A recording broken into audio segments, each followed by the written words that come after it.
Oi, aqui é o Padre Arthur, do Clube de Leitura Mãe Amável, e essa é a nossa reflexão que a gente faz sempre sobre a liturgia de domingo, né? E esse domingo é o 11º domingo depois de Pentecostes, no rito tradicional, que tem o Evangelho de São Marcos, capítulo 7, versículos 31 a 37, onde tem o milagre do surdo-mudo, a cura do surdo-mudo, o milagre do Éfeta, né? Eu não vou ler o evangelho todo, mas um trechinho aqui só para a gente entender aqui o assunto principal.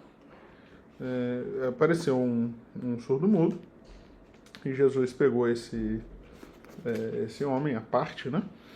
E colocou os dedos nos ouvidos e tocou-lhe a língua com a sua saliva. Depois, levantando os olhos ao céu, suspirou e disse-lhe Éfeta, que quer dizer abra-te. Imediatamente se lhe abriram os ouvidos e ele soltou a prisão da língua, falando normalmente. Então, o milagre do Éfeta é um milagre muito famoso, que é sempre uma ocasião da gente falar sobre os sacramentos, ou seja, os sinais sensíveis e eficazes da graça. Deus, Cristo, na hora de curar, ele usa também de coisas da nossa sensibilidade. Mas eu queria sair um pouco aqui do óbvio e trazer uma reflexão mais voltada para os pais, né? Para as mães de modo geral, de modo especial, mas também para os pais, que eu sei que muitos pais também acompanham aqui o que a gente fala. Hoje eu tive a graça de fazer um batismo de manhã, né? Hoje é sábado, o dia que eu estou gravando.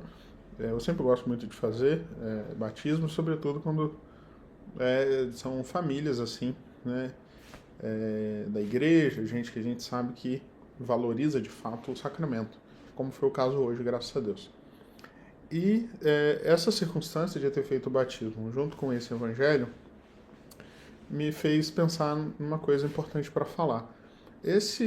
No rito tradicional do batismo, que é o que a gente faz aqui, existe um momento em que o padre repete esse gesto de Cristo e toca nos ouvidos e no nariz da criança, falando Éfeta, né? A gente fala Éfeta codesta da perire, ou seja, Éfeta, que significa abra-te. E o padre faz uma oração pedindo para Deus afugentar o demônio.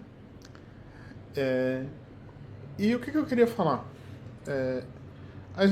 As cerimônias da liturgia da igreja, né, elas são muito ricas, né, são muito simbólicas, elas têm muito significado, tanto o texto litúrgico em si, como os gestos mesmo, né, os gestos do sacerdote, os paramentos, os objetos.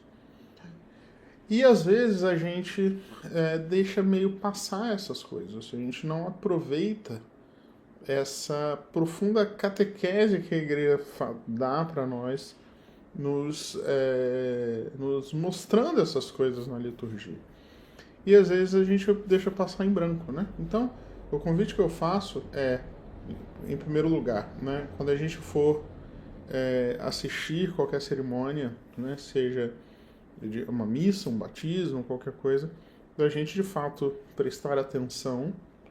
É muito bom quando isso acontece. Vocês não sabem como isso é satisfatório para o sacerdote, como hoje eu tive a graça de fazer um batismo assim, que os pais, os padrinhos estavam ali prestando atenção nas coisas, porque às vezes a gente faz e as pessoas não estão nem aí, né? Então isso é muito importante, isso é muito gratificante. Mas também uma coisa que às vezes a gente não para muito para pensar que poderia fazer é buscar, às vezes antes, né, conhecer um pouco, ler sobre o rito, né, e conseguir até transmitir isso para os filhos, sabe? Seu filho vai fazer a primeira comunhão, né? Não só ensinar para o filho o que é a Eucaristia, mas também falar sobre a missa, aprender sobre a missa, para falar sobre a missa. Olha, o padre faz isso, faz aquilo outro, conhecer um pouquinho da liturgia. Não precisa ser nada de muito profundo, nada de muito detalhado, mas, sabe, só ali algo, pelo menos o básico para, né, para que a pessoa, a criança, enfim, vocês todos aproveitem bem, o melhor possível isso.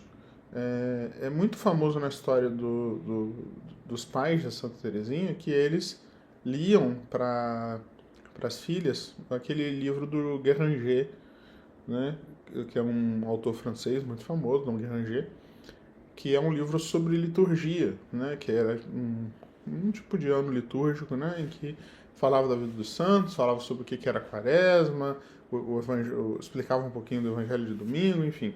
Ou seja, a família de Santa Teresinha, ela foi educada liturgicamente pelos próprios pais. E eu acho que isso é importante a gente também resgatar nas nossas famílias. Ou seja, que os pais se interessem, aprendam e transmitam. Né? Que a gente faça de tudo para não deixar passar em branco todas essas riquezas que a igreja nos oferece, que vai valer muito para a nossa vida espiritual, vai valer muito para que seus filhos tenham fascínio e atenção na igreja, né? Porque às vezes a gente fala assim, a criança vai crescendo, vai ficando adolescente e não quer mais igreja, né? Porque às vezes também não aprendeu a admirar e a fascinar-se com aquilo que está diante dela, né? Porque ela nunca viu ali nada de maravilhoso, nada de extraordinário, porque ninguém apresentou para elas isso como algo fascinante, maravilhoso, extraordinário.